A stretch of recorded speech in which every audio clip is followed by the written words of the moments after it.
अस्सलाम वालेकुम लिसनर्स, मैं हूं डॉक्टर सायरा बानो। प्रोग्राम है हेल्थ आवर। की जानिब से मैं आपके लिए लाई हूं हेल्थ आवर, जबरदस्त शो। हमेशा की तरह हेल्थ पे होगी बातें और साथ ही साथ मिलेंगे हम किसी पर्सनैलिटी से। अब वो कौन है ये तो आपने प्रोमो में देख लिया। जी, हेल्थ आवर का नाम ही हेल्थ आवर है, जिसमें हम बात करते हैं आपकी सेहत पर। जिस हेल्थ को जिंदगी के सफर में आपके साथ साथ वही सेहत के सफर में आपके साथ साथ। जी, आज हम बात करेंगे सेहत की, और सेहत में बात करेंगे हम सबसे ज्यादा स्किन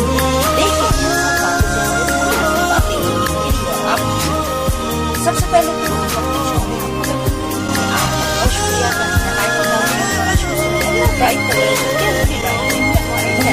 आप नहीं जानते हैं बहुत सारे इंस्ट्रक्शन और इसके अलावा इस शो को सुन रहे होते हमारे जांबाज सिपाही वो पुलिसमैन वो जो सारा दिन ड्यूटी करते हैं, गाँव में खड़े रहते हैं, बारिश में बहुत सारा टाइम देते हैं।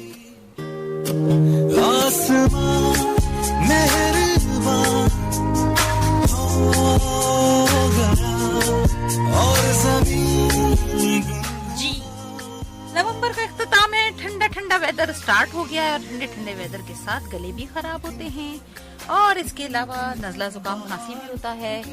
अफसोस के साथ कि कोरोना आज भी मौजूद है और इसी कोरोना के साथ साथ हम चल रहे हैं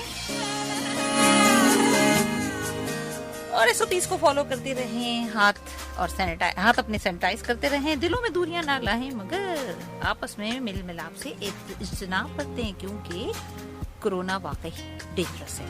लेकिन साथ साथ कोरोना के हमें डेंगू से भी पास्ता पड़ रहा है।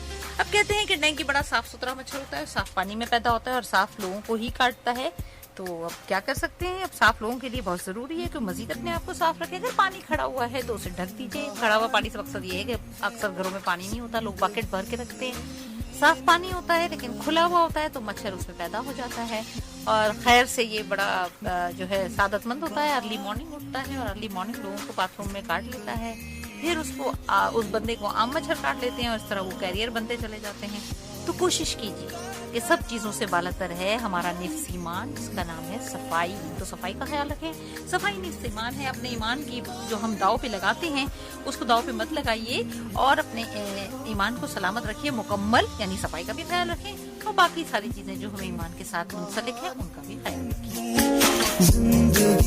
नवंबर का ये सेकंड लास्ट वीक है, इसके बाद एक और 30 नवंबर आएगा और उसमें भी हमने जबरदस्त पर्सनैलिटी आपके लिए अरेंज की। लेकिन आज की पर्सनैलिटी से बात करने से पहले जिन लोगों की आज सालगिरह है उनको हैप्पी बर्थडे। जिन लोगों की आज एनिवर्सरीज है उनको भी हमारी तरफ से बहुत मुबारक। और खुदा न खास्ता अगर किसी की कोई डेथ हो गई है या डेथ एनिवर्सरी है तो हमारी दुआ है कि अल्लाह ताला उन्हें अपनी जवार रहमत में जगा दे और उनका सबके हमारी भी मग़फ़िरत फरमाए।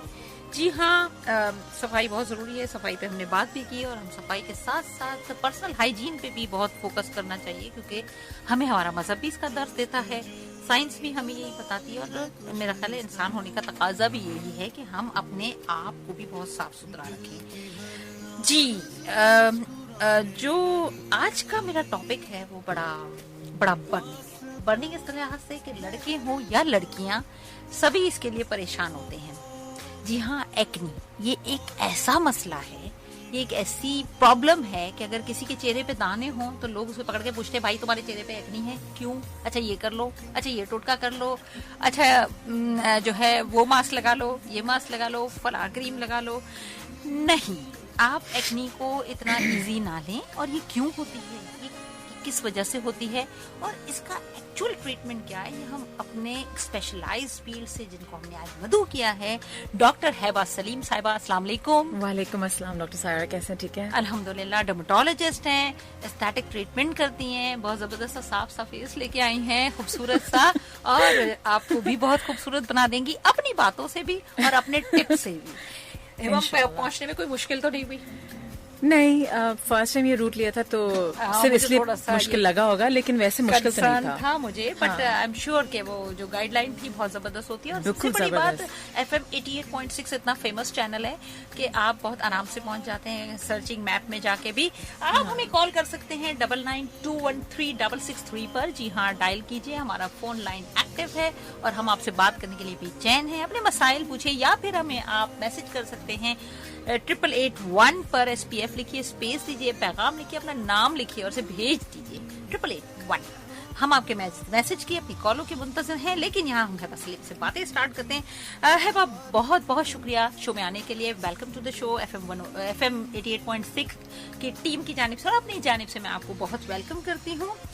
ये बताइए हेबा, जब पास आउट होते हैं, MBBS क्वालिफाई होते हैं, उसके बाद ये डर्मेटोलॉजी की फील्ड क्यों ली? मुझे तो ऐसा लगता है, ये मेरा ख्याल है कि डर्मेटोलॉजी में कोई इमरजेंसी नहीं आती है ना, कोई रातों को फोन करके आपको ऑपरेशन के लिए बुलाता नहीं है ना, ठंडी ठंडी फील है। हाँ, असल में लेकिन बिल्कुल इमरजेंसी तो नहीं आती हैं।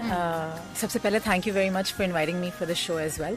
अच्छा, आपके क्वेश्चन के ऊपर वापस आऊँ तो यस, इमरजेंसीज तो नहीं आती हैं, लेकिन I am 24/7 available on my WhatsApp, क्योंकि पेशेंट्स मुस्तकिल मैसेजेस कर रहे होते हैं। So I like to be easily approachable and readily accessible. You know, हर एक के लिए लोग फौरन मैसेज करते हैं अपना क्वेरी, बिकॉज हर एक के लिए अपनी स्किन, नो मैटर, छोटे सा एक दाना होता है, पूरे चेहरे पे एक दाना होता है, बट जिसको दाने की आदत ही ना हो, उसके जब दाना निकलता है एक, वो उसके लिए बहुत बड़ी इमरजेंसी बन जाती है। तो आधी रात को भी मैसेजेस आ रहे होते हैं, लेकिन फिर आई ट्राई, अगर मैं उठी हुई हूँ, अगर मैं बच्चों में मसरूफ नहीं हुई हुई हूँ, तो मैं फौरन रिस्पॉन्ड कर देती होती हूँ। लेकिन अल्हम्दुलिल्लाह इमरजेंसीज एज सच नहीं आती। MBBS के बाद डर्मेटोलॉजी लेने का मेरा विल इसलिए बना था कि बचपन से ही ना मैंने देखा मेरे पापा के बहुत डिफरेंट फ्रेंड्स हुआ करते थे, फ्रेंड्स सर्कल्स।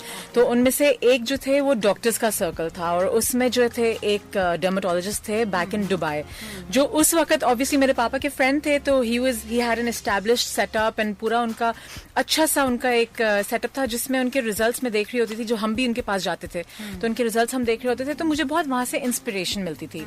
फिर जब डॉक्टर बनने के लिए पाकिस्तान आई और डॉक्टर बन रही थी, तब मैंने सोचा कि मैं डर्मेटोलॉजी फील्ड में जाऊंगी, बट इतने सारे लोगों ने बोला कि हमें डर्मेटोलॉजी में जाना है कि मैंने फिर थोड़ा सा बैक स्टेप ले लिया। लेकिन खुद शादी करके फिर मेरा बेटा पैदा हुआ, 2 years मैं घर पे ही थी।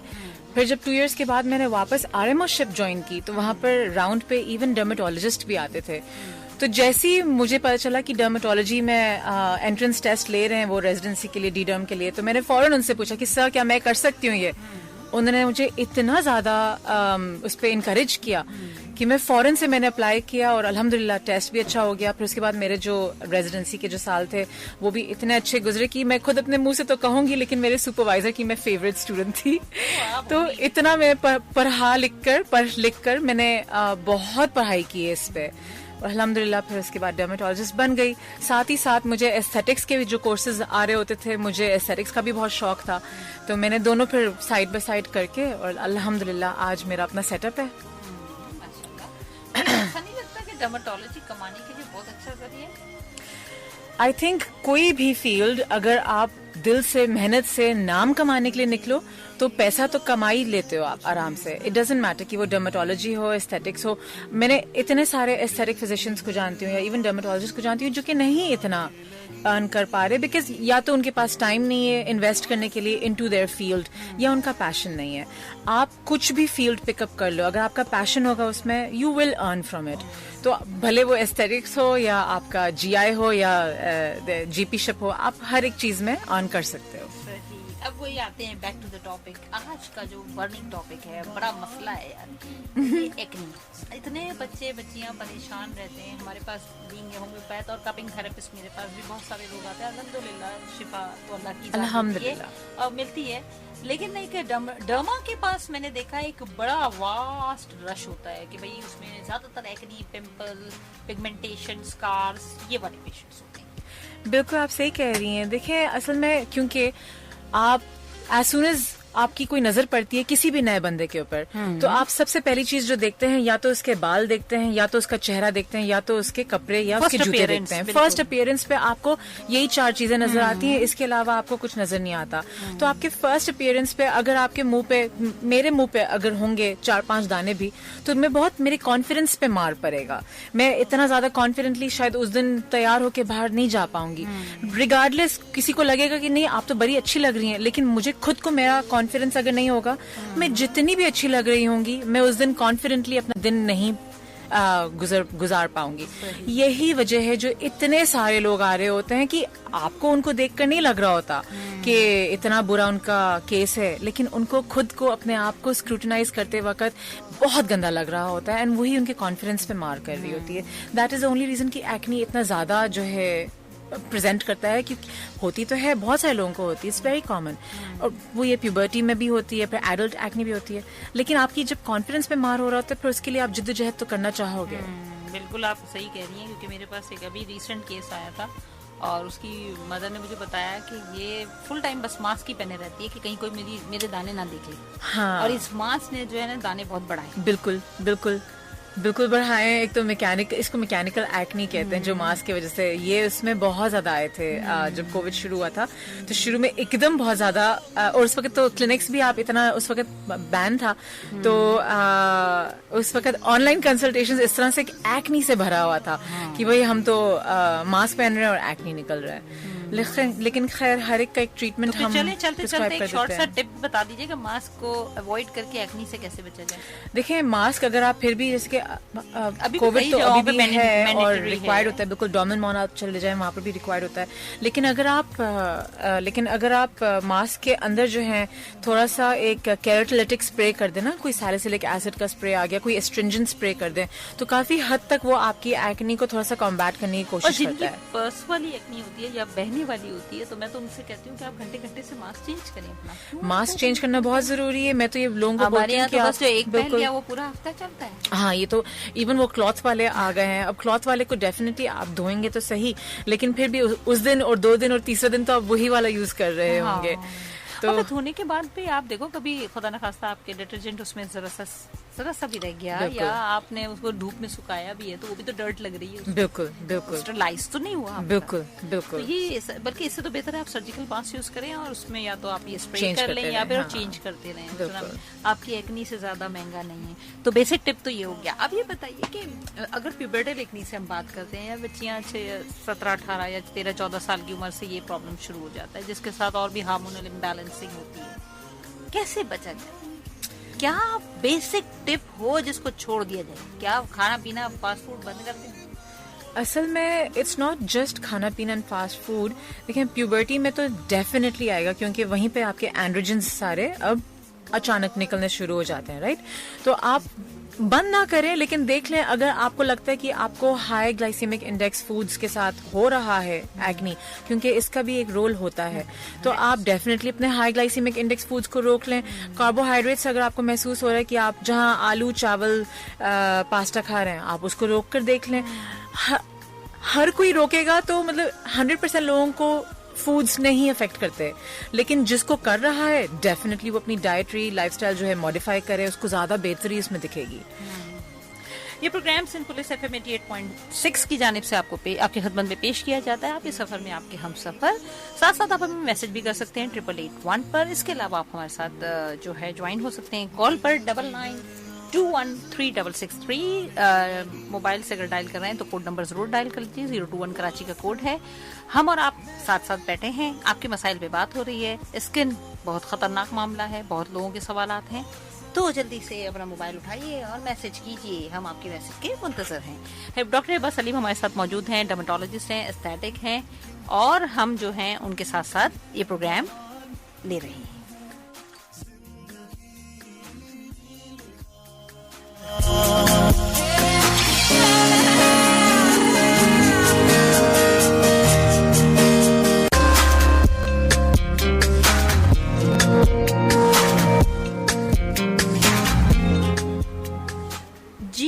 Welcome back back to the show है हेल्थार। मैं हूं डॉक्टर सायरा, मेरे साथ मौजूद है डॉक्टर हेबा सलीम।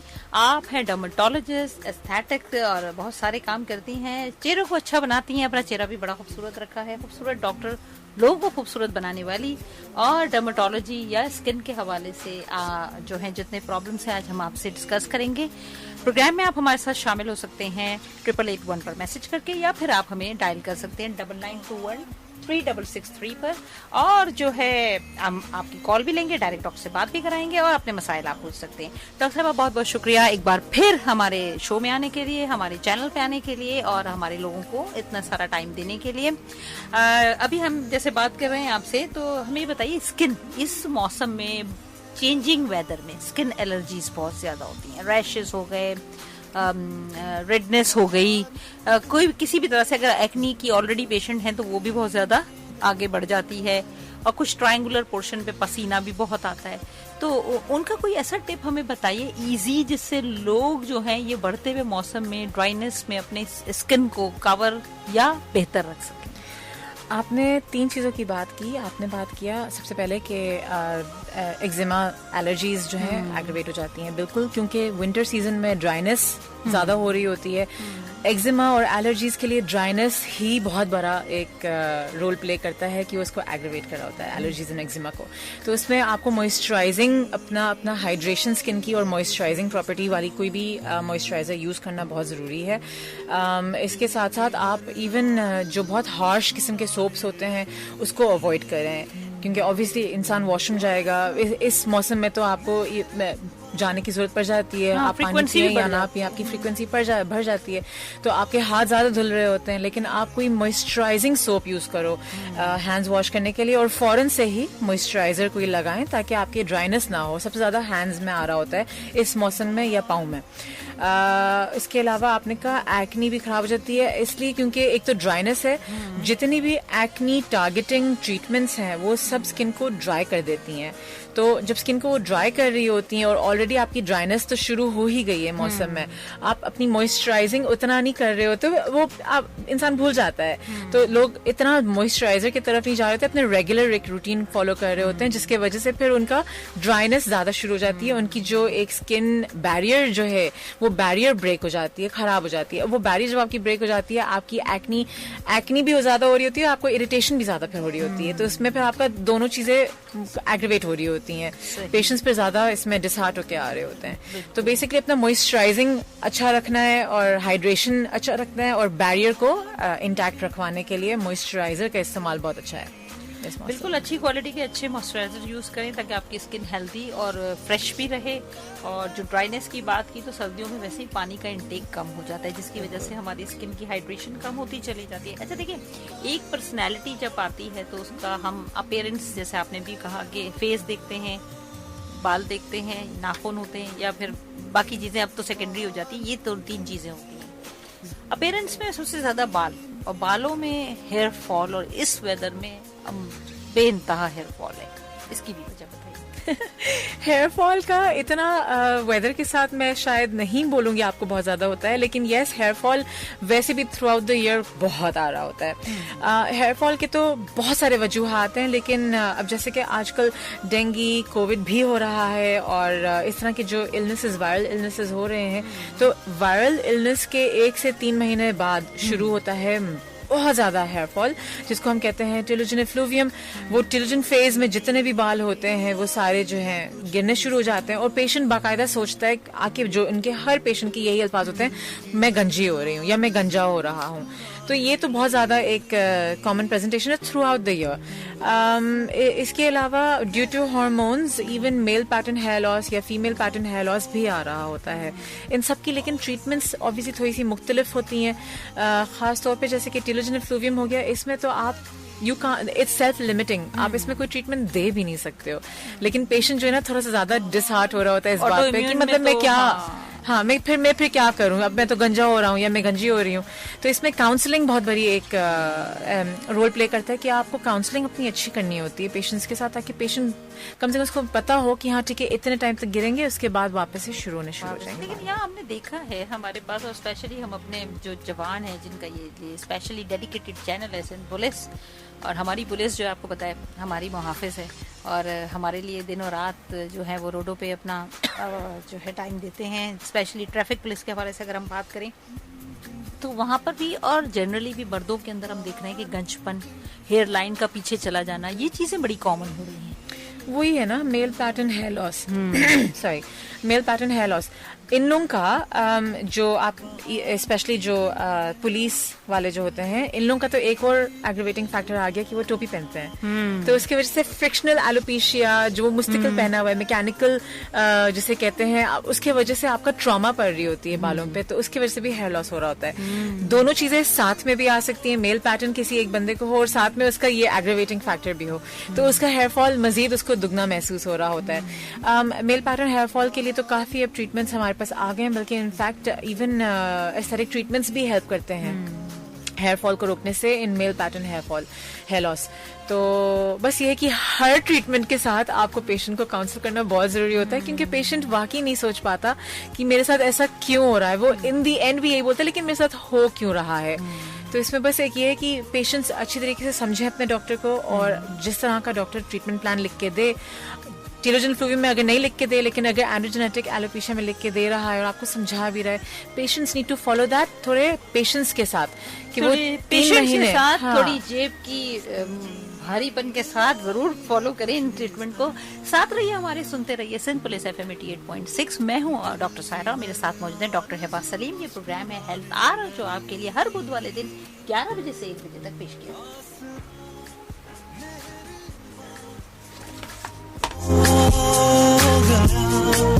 और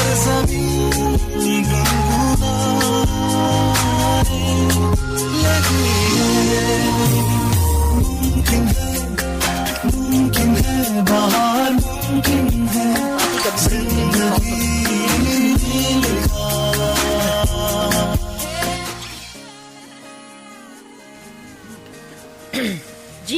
लिसनर्स, तो आप सुन रहे थे डॉक्टर हिबा सलीम को और सुन रही हैं, और मैं बहुत सारे मशवरे हम उनसे ले रहे हैं, लेकिन साथ साथ भूलिए ना, अपना फोन उठाइए, डायल कीजिए 0219913663 और हमारे साथ शामिल हो जाइए शो में। हम आपसे बात कर रहे हैं और करते रहेंगे इस पूरे शो में, आपके चेहरे के हवाले से, आपके बालों के हवाले से, आपके नाखूनों के हवाले से, आपके हाथों के हवाले से, आपकी पर्सनैलिटी के हवाले से। और यहाँ हमारे साथ डॉक्टर हिबा सलीम मौजूद है और वो आपको बताएंगे कि कैसे अपनी पर्सनैलिटी को अट्रैक्टिव बनाया जा सकता है, और कैसे जो है आप जो अपने जितने भी आपके प्रॉब्लम्स हैं, एक्नी है, पिंपल्स हैं, स्कार्स हैं, लेकिन एक बहुत बड़ा मसला और भी है, एंटी एजिंग, उस पर भी हम बात करेंगे। और इस पर हम डॉक्टर हिबा सलीम को एक जबरदस्त किस्म का कहेंगे कि नोट बताएं भाई, ये एक बहुत बड़ा मसला है, चाहे वो मेल हो फीमेल, एंटी एजिंग बहुत बड़ा इशू है। इस वक्त मैं जो टॉपिक छेड़ने जा रही हूँ वो है नेल्स में फंगस लग जाना, टूट जाना, सॉफ्ट नेल्स का होना, ये चीजें बहुत कॉमन है हमारे यहाँ ना। अगर आपका हाथ का एक लुक बनाना है आपने, तो आपके हाथ हर किसी को चाहिए होता है, चाहे उनका मेलानिन ज्यादा है, कलर डार्क है, मगर उनको चाहिए होता है कि वो गोरे हाथ हों, उसमें बड़े बड़े नाखून हो, खूबसूरत से उनमें नेल पॉलिश लगी हुई हो। लेकिन ऐसा मुमकिन होता नहीं है, स्पेशली जो वर्किंग लेडीज होती हैं और किचन में काम करने वाली, और सॉफ्ट होते हैं, नेल्स टूट जाते हैं, फिर उनमें फंगस लग जाता है, डिटर्जेंट्स डिफरेंट यूज किए जाते हैं, काले हो जाते हैं। बताइए ना हमारे लोगों को, उनको भी तो खूबसूरत बनाइए अपनी तरह। Thank you very much doctor Saira, बहुत काइंडनेस के साथ, बहुत जेनरस है अपने कॉम्प्लीमेंट्स के साथ, थैंक यू वेरी मच। ये बेसिकली अब जैसे कि फंगस जो है ना, जो औरत घर में काम कर रही हैं, उनके हाथ मुस्तकिल पानी में होंगे, फंगस तो उनको इनएविटेबल है होना, हो डेफिनेटली होगा। या समवन जो कि ग्लव्स का पहनना उनका बहुत ज्यादा इस्तेमाल होता है, ग्लव्स पहनना, उनके अंदर भी डेफिनेटली होगा। फंगस एक दफा लग जाए तो yes, around 6 months of therapy लग जाती है कभी कभार उसको बेहतर करने के लिए, लेकिन उसमें साथ साथ आपको फिर पानी का इस्तेमाल भी कम करना होता है। अब ये हाउसवाइफ्स के लिए तो बिल्कुल भी मुमकिन बात नहीं होती है, तो थोड़ा सा लंबा इसीलिए भी हो जाता है ट्रीटमेंट थेरेपी कि आप एक तरफ से आपका फंगस को आप ट्रीट कर रहे हो, लेकिन दूसरी तरफ से आप उसको एग्रेवेट भी कर रहे हो पानी लगा लगा कर। तो एक तो ये है। दूसरा, जो लोग नेल पॉलिश बहुत लगा रहे होते हैं, अब वो उसको समटाइम्स ऐसा होता है कि लोग नेल पॉलिश एक उतारी फौरन दूसरी लगा दी, एक उतारी फौरन दूसरी लगा ली। इसमें आपके नेल्स को भी थोड़ा सा हवा आप लगने दें, ताकि आपके नाखून जो है उसमें बाकायदा ब्रिटल तब भी हो जाते हैं, में लग जाते हैं, फंगस तब भी लग जाता होता है। तो पेशेंट्स को इस चीज का भी ख्याल करना चाहिए कि अगर आप मैनिक्योर्स करवा रहे हो और एक के बाद एक दोबारा लगवा रहे हो, कुछ टाइम के लिए अपने नेल्स को ब्रीथ भी करने दें, थोड़ी देर के लिए उनको ऐसे छोड़ें ताकि वो एक्सपोज हो टाइम दें। और दूसरी बात है कि केमिकल होता है, वो भी सारे केमिकल्स हैं, वो तो एरोड भी कर देता होता है। अच्छा, इसके अलावा फिर कुछ होते हैं ऑटो इम्यून डिसऑर्डर्स, जिसकी वजह से नाखून के ऊपर जो है काफी आपको साइंस दिख रही होती है, या इवन कलर चेंज हो जाता है। लाइकन प्लैनस उनमें से एक है, जिसमें नाखून का जो है पर्पल हो ब्लैक की तरफ हो जाना, और फिर इवन डिस्ट्रोफिक हो जाना, बिल्कुल टूटना, उसमें लाइंस आ जाना, उसमें बिल्कुल ब्रिटल हो जाना, ये सारी चीजें लाइकन प्लैनस के साथ भी हो रही होती हैं। लेकिन ये अच्छा इसलिए कि आपको फौरन महसूस हो जाता है कि पेशेंट के अंदर एक ऑटो इम्यून डिसऑर्डर है, आप उसको शुरू से ही ट्रीट करना शुरू कर दो, नाखून के खराब होने से पहले ही, ताकि आप नाखून को सेव कर सको। उसके अलावा फिर एक सोराइसिस नाम का भी कंडीशन है। सोराइसिस में भी नाखून के ऊपर काफी सारी चीजें आ जाती हैं, पिटिंग हो जाती है, छोटे छोटे होल्स हो जाना नाखून के ऊपर, और काफी वो पेशेंट काफी अपने नाखूनों को देख देख के उसको बुरा लग रहा होता है कि ये क्या हो रहा है मेरे नाखूनों के साथ। उसमें कलर चेंज भी हो जाता है, येलो ग्रीन कलर भी हो सकता होता है। तो लेकिन ये है कि नाखून के ऊपर आप जब भी जैसी पहली कोई साइन आप देखें नाखूनों के ऊपर एबनॉर्मलिटी, आप फौरन अपने डर्मेटोलॉजिस्ट के पास लेके जाइए अपने नाखून, ताकि वो असेस करे, उसको एग्जामिन करे, और हो सकता है आपका सिस्टेमिक के लिए भी जरूरी हो आपको एग्जामिन करना। बहुत ज़रूरी है इन सब बातों के लिए कि डॉक्टर के पास जरूर जाएं, विजिट करें, देखें डॉक्टर आपको क्या बताते हैं, क्योंकि जितनी एक्सपर्टीज से वो आपको बताएंगे आपको शायद समझ में नहीं आएगा। बात तो हम बहुत इजी ले रहे होते हैं चीज़ों को, कभी हम लहसुन लगा रहे होते हैं, कभी हम ये पेस्ट लगा रहे होते हैं, कभी हम घरेलू टोटके बहुत ज़्यादा करते हैं, हम समझते हैं कि इससे बचा होता है, लेकिन समटाइम्स चीज़ें ख़राब हो रही होती हैं। तो एक दफ़ा डॉक्टर से मिल लें, हो सकता है कुछ भी ना हो आपको इतना ज़्यादा प्रॉब्लम, और हो सकता है कि कोई सीवियर कंडीशन, ये बहुत सारी चीज़ें जो है ना इशारा दे रही होती हैं कि आपकी बॉडी के अंदर कुछ ना कुछ गड़बड़ चल रहा है।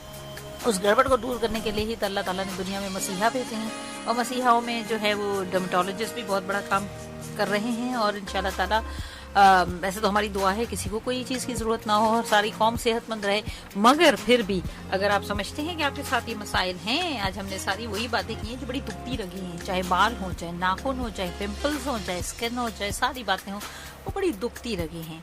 लेकिन यहाँ मैं प्ले करने जा रही हूँ स्ट्रिंग्स का एक सॉन्ग जो मैडम की भी पसंद है और मेरी भी बहुत पसंद है, और आपको भी सुनवाते हैं, क्योंकि बातें तो इतनी सारी बीमारियों की हो ना, तो थोड़ा सा इंसान बेजार हो जाता है। तो आपको एंजॉय भी कराते हैं, ठीक है, चाहिएगा हमारे साथ रहेगा। प्रोग्राम है हेल्थ आवर, मैं हूँ डॉक्टर सारा, मेरे साथ मौजूद है बस डॉक्टर है बस सलीम साहब। बाहर मुमकिन है जिंदगी मेरे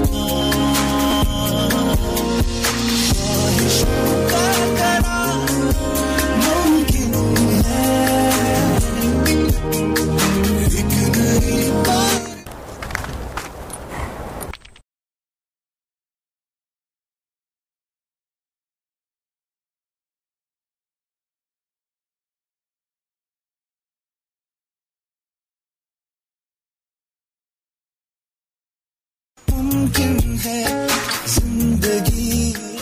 जी वेलकम बैक। स्ट्रिंग्स का सॉन्ग सुन रहे थे आप लोग, और हम आ गए वापस आपके पास। बातें हो रही हैं आपकी सेहत पर, और सेहत में सबसे ज्यादा आज पेरेंट्स पे बातें हो रही हैं, और पेरेंट्स में जो बात होगी वो होगी आपके चेहरे पे, आपके बालों पे, आपकी स्किन पे, आपकी प्रेजेंटेशन पे, कि आपकी स्किन का टू टोन हो रहा है तो क्यों हो रहा है, और क्या इंटरनल ऐसी वजूहात है जिसकी वजह से ये हार्मोनल इम्बैलेंसिंग होती है और डिफरेंट फेजेस से हमें गुजरना पड़ता है।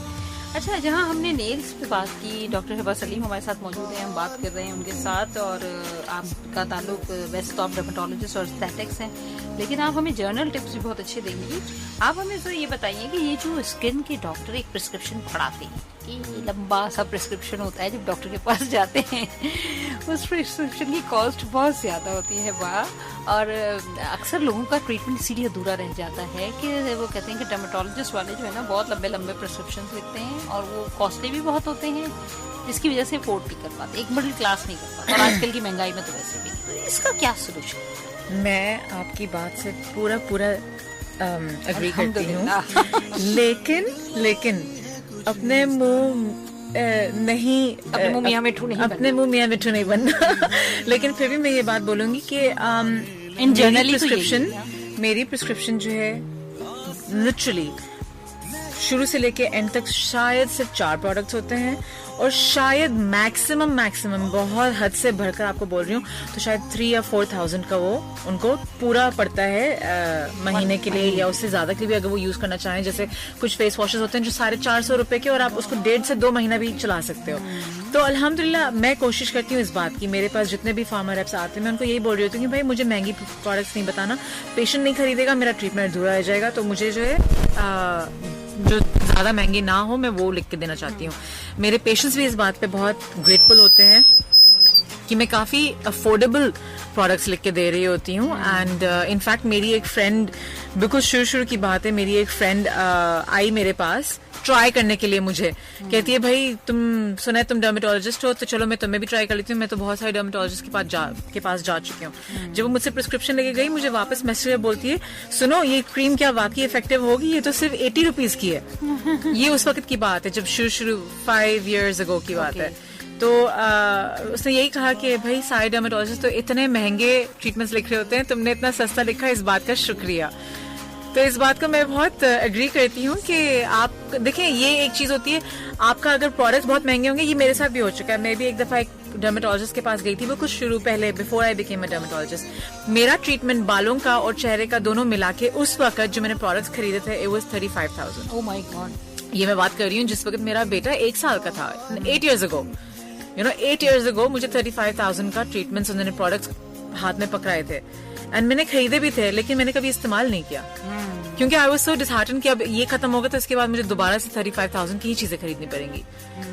तो अल्हम्दुलिल्लाह I agree with you, but I think doctors को भी ये बात करनी चाहिए कि वो हर प्रोडक्ट का एक महंगा आता है तो एक सस्ता भी आता है, एंड आई थिंक लोगों को ये चीज जहन में रखनी चाहिए व्हाइल प्रिस्क्राइबिंग। सही, बिल्कुल सही, क्योंकि ये इसी की वजह से बहुत सारे हम देखते हैं कि स्किन, हमारे जो स्किन के डॉक्टर्स होते हैं, लोग उनके पास नहीं जा रहे होते हैं। वो यही सोचते हैं कि भाई इतना महंगा ट्रीटमेंट है, कौन करेगा, बिल्कुल, और कैसे मैनेज होगा, क्योंकि सारे आजकल की महंगाई में तो ये बिल्कुल भी मुमकिन नहीं। बिल्कुल। फिर आपका खाना पीना, आपका रहन सहन ज्यादा प्रायोरिटी ले जाता है निस्बत आपके चेहरा, आपके बालों का। सही बात है। हम वैसे भी अपनी चीजों को इग्नोर करके फिर चलना पड़ता है, क्योंकि इस महंगाई में, और अगर आपके एक लिमिटेड पे स्केल है तो आपको अपने घर को भी मैनेज करना है, अपने आप को फिर बाद में ही देखना पड़ता है, सेकेंडरी हो जाता है। अच्छा ये बताइए कि जनरली अगर किसी के पिंपल्स फेस पे आते हैं या बॉडी में एयर रैशेस या एक्जिमा है, बेसिक वो क्या टेस्ट करवाए? अगर देखें पिंपल्स के लिए तो फिर ऑब्वियसली आपको इस तरफ चले जाना चाहिए कि अगर आप रूल आउट करना चाह रहे हो पीसीओएस, अगेन आपको क्लिनिकल पिक्चर पहले देखनी है। अगर आप पीसीओएस को रूल आउट करना चाह रहे हो तो उसमें आप ये भी देखोगे हेयर फॉल हो रहा है कि नहीं हो रहा, वेट गेन है या नहीं है, हेयर ग्रोथ चेहरे पे हो रही है नहीं हो रही है। अगर तो आपको क्लिनिकली महसूस हो रहा है कि हाँ दिस पर्सन रिक्वायर्स एक ब्लड टेस्ट, तो फिर आप वो ब्लड टेस्ट लिख के दोगे। मैं तो यूजुअली फ्री टेस्टोस्टेरोन लिख रही होती हूँ, सीरम इंसुलिन लिख रही होती हूँ, फास्टिंग इंसुलिन, क्योंकि ये 2 चीजें मुझे हेल्प करती है फिर देखने में कि एक पेशेंट को मैं अगर रूल आउट करना चाहूँ पीसीओएस के लिए, क्योंकि आपका ट्रीटमेंट पे फिर वो काफी एक इन्फ्लुएंस प्ले करता है कि अगर एक पेशेंट को है बज़ाहिर पिंपल्स, आपको लग रहा है क्लिनिकली कि वो पीसीओएस है, आपने टेस्ट कराया, आप आराम से उसको पीसीओएस टारगेट करने के लिए ट्रीटमेंट दे सकते हो, जिससे उसके एक्नी भी बेहतर हो जाएगी। सही। लेकिन मैं मोस्टली मैं मेल्स में इस तरह का कोई टेस्ट नहीं करा रही होती। Vitamin D also plays a role in the quality of your skin. तो विटामिन डी एक ऐसा टेस्ट है जो कि आपके बालों पे भी असर करता है, नाखूनों पे भी और स्किन पे भी। सही। एंड विटामिन डी में पूरा पाकिस्तान ही डेफिशिएंट होगा। हालांकि देखिए, हम अल्लाह का शुक्र है हमारे पास धूप बहुत है, लेकिन हम बच के चलते हैं। हम क्वालिटी ऑफ द धूप को अवेल नहीं करते, फिर हमने जो है ना सही टाइम पे भी अवेल नहीं करते। वही ना, क्वालिटी ऑफ द धूप जहाँ होती है जिस टाइम पे, वहाँ नहीं अल्ट्रावायलेट में निकल के बैठे हुए होते हैं। और इसके अलावा सबसे बड़ी बात ये कि हमने अपने घरों के स्ट्रक्चर्स ऐसे बना दिए हैं, कुछ हम लग्जरीज में चले गए कि एसी और कूलिंग के सिस्टम को रखते हुए कि हम अपने नेचर से दूर, और नेचर से दूर होते हैं तो फिर तबाहियां होती हैं। इसमें तो कोई दो राय ही नहीं है। ये तो सारी आपने बताया विटामिन डी, तो मेरा ख्याल है शुरुआत विटामिन डी से ही करनी चाहिए कि अपना विटामिन डी का टेस्ट करा लें। अगर वो अच्छा है तो फिर डेफिनेटली फिर कोई और मसला होगा, वरना जनरली अगर यही खराब है तो फिर आप अपने स्किन को इस तरफ अटेंशन करें। अगर कोशिश करें 9 बजे से पहले वाली धूप सुबह की और शाम को असर के बाद वाली, धूप लें। आजकल तो असर के मगरिब तक धूप रहती ही नहीं है, गायब हो जाती है, तो बस सुबह वाली अवेल करें आप। तो मेरा ख्याल है अल्लाह ताला ने आपको ब्लेसिंग है हम कि हम पाकिस्तान ऐसे खित्ते में हैं जहाँ हर तरह के फ्रूट्स हैं, हर तरह की सब्जियां हैं, हर तरह का ड्राई फ्रूट्स है, और सबसे बड़ी बात सूरज जो हमें रोशनी दे रहा होता है, साथ साथ हमें एनर्जी भी दे रहा होता है, लेकिन हम अवेल नहीं करते। ये बहुत कम डॉक्टर्स बताते हैं। वो टैबलेट की एक भरमार होती है विटामिन डी के लिए, ये वाली टैबलेट ले लें, ये वाली सुबह, ये शाम। टैबलेट वो रोल नहीं प्ले करती। अगर आप 15 मिनट रोजाना, आप बताइए इस पे मुझे कि अगर 15 मिनट रोजाना वो धूप में बैठेंगे तो एज कम्पेयर टू टैबलेट कितना जल्दी ग्रूम करेंगे। असल में इवन एक लैक ऑफ अवेयरनेस है, एक बात, फिर एक लैक ऑफ काउंसलिंग है, फिर लैक ऑफ गाइडेंस है। ये 3 चीजें हर एक इंसान को मिल जाए तो वो तो आराम से अपनी जिंदगी को लेके चलना शुरू कर दे। धूप में इंसान बैठा हुआ है, लेकिन वो फुल कपड़े पहन के बैठा हुआ है कि भाई धूप में हम कहीं कलर ही खराब ना हो जाए, तो उसको कहाँ मिल रही है धूप। सबसे बेस्ट एरिया कि आप एक्सपोज करो धूप के लिए is the back of your upper back. आपको वहां पर सबसे ज्यादा अच्छी धूप मिल सकती है, जिससे ज्यादा आपका विटामिन डी जिस्म में बन सकता है। लेकिन हम इवन बच्चों को भी लेके जाते हैं तो हम उनकी टांगों खोल के हाँ लेकिन टांगे निकाल के रख देंगे या बाजू निकाल के रख देंगे, या चेहरे पे पड़ रही होगी, तो वो तो डेफिनेटली चेहरे पे अगर आप टैनिंग करें, बिल्कुल टैनिंग हो रही है, तो इससे बेहतर नहीं है आप अपर बैक अपना एक्सपोज कर दो। 15 मिनट्स की बात है, आप अपर बैक अपना एक्सपोज कर दो। सही काउंसलिंग, सही गाइडेंस और अवेयरनेस, ये 3 चीजें बहुत जरूरी है। और सबसे बड़ी बात अब ये होगा कि अपर बैक हम कैसे ओपन एरिया में खोल के रखें, ये भी एक मसला है। तो ये होता है ना कि ऑब्वियसली आप लाइट से कपड़े पहन लें, ऊपर से थोड़ा सा पीछे की तरफ कर दें अपनी शर्ट को, तो शर्ट के जरिए आपके अपर बैक तो वैसे ही विजिबल हो जाती है। और सर बहुत लाइट सा महीन से कपड़े पहन के थोड़ी देर के लिए बैठ जाए, फिर बेशक आप चादर ओढ़ के देखिए देयर इज अ विल। बिल्कुल। मैं इनफैक्ट एक ऐसी फैमिली से भी जानती हूँ, मेरे नेबर्स हुआ करते थे एक जमाने में, जिनके पास छत पे एक सन रूम था कि उन्होंने ग्लास का पूरा वॉल्स बनाए हुए थे, सन रूम था, ताकि बच्चों को हर कोई वहां सन अवेल कर सके। तो that's one of the ways. Oh great, ये भी बहुत अच्छा है। लेकिन वही बात है ना कि हम इन चीजों पे काम ही नहीं करते हैं। बिल्कुल। हाँ जी, तो ये बातें हो रही हैं आपकी सेहत पर, और आपकी सेहत के लिए बात होती है। FM 88.6 से हम बात करते हैं हेल्थ आवर में, जो कि हर बुध वाले दिन 11 बजे से 1 बजे तक आपके लिए नश्र किया जाता है। और इसका मेन मकसद यही होता है कि आपकी सेहत पर बात हो, आपके लिए बात हो, क्योंकि एक सेहतमंद इंसान ही सेहतमंद माशरे को जन्म देता है। और जब माशरा सेहतमंद होगा तो डेफिनेटली कौम सेहतमंद होगी, और कौम सेहतमंद होगी तो मुल्क सेहतमंद होगा, और मुल्क सेहतमंद होगा तो दुनिया में दौड़ेगा, अच्छी हेल्दी एक्टिविटीज भी होंगी। जी डॉक्टर हिबा सलीम हमारे साथ मौजूद है, और मैं बार बार टाइम इसलिए देख रही हूँ कि फिर हमारा न्यूज ब्रेक का टाइम हो जाता है, तो उसको भी हमें मैनेज करना है। लेकिन अभी हमारे पास इनफ टाइम है, हम थोड़ी सी बात करते हैं कि अच्छा ये बताइए हिबा, जैसे आपने अभी बताया कि अपनी बैक को एक्सपोज करें, अपने हाथ और पैर, मतलब इस तरह कि आपके तमाम ऑर्गन्स को मिले, क्योंकि हम ये भी देख रहे हैं कि ओल्ड एज में या फिर 40+ पे आने के बाद हमारे पास एक तो ऑस्टियोपोरोसिस बहुत जल्दी डेवलप हो रहा है, दूसरी बात ये कि हड्डियों की तोड़फोड़ भी बहुत ज्यादा जल्दी होती है, थोड़ा सा गिरे हड्डियां टूट जाती हैं, तो कमजोरियां, ये भी विटामिन डी की वन ऑफ द साइन है कि डेफिशिएंसी होती है। क्या टाइम एग्जैक्ट अच्छा हो जिस पे अच्छी वो वाली ताकत वाली धूप मिले? सुबह की जो किरण होती है, देखिए असल में जो सन की रेज है ना, उसमें UVA, UVB थोड़ी खतरनाक है, UVA फिर बेहतर है। UVB सबसे ज्यादा पोटेंट होती है 10 o'clock से लेके 4 o'clock तक। अच्छा। इस वक्त ज्यादा वो पोटेंट होती है, तो 10 बजे से पहले या 4 बजे के बाद वाली धूप ज्यादा अच्छी है। बिल्कुल। तो इन दोनों टाइमिंग को मैनेज करिए, और इस दोनों टाइमिंग के लिए मैनेज करने के लिए जरूरी है कि आपको अपनी नींद खराब करनी होगी, अगर जो आप लेट राइजर हैं तो देखिए, एक बचपन में हम एक पोएट्री सुना करते थे ना, early to bed and early to rise makes a man healthy, wealthy and wise. Wealthy भी है, वाइज भी, डेफिनेटली वेल्दी भी इसमें डेफिनेटली है, मैं खुद बोलूंगी इसको डालें। और यकीन जाने मेरी तो अभी तो खैर कुछ उम्र इतनी ज्यादा नहीं है, लेकिन जितनी भी है ना, तो बस इतनी गुजरी है कि अर्ली राइजर ही रहे हैं, अल्लाह ताला हमेशा ऐसा ही रखे। और यहाँ हमारे पास एक कॉल आ रही है, और हम कोशिश करेंगे कि कॉल को पिक करें। अस्सलाम वालेकुम।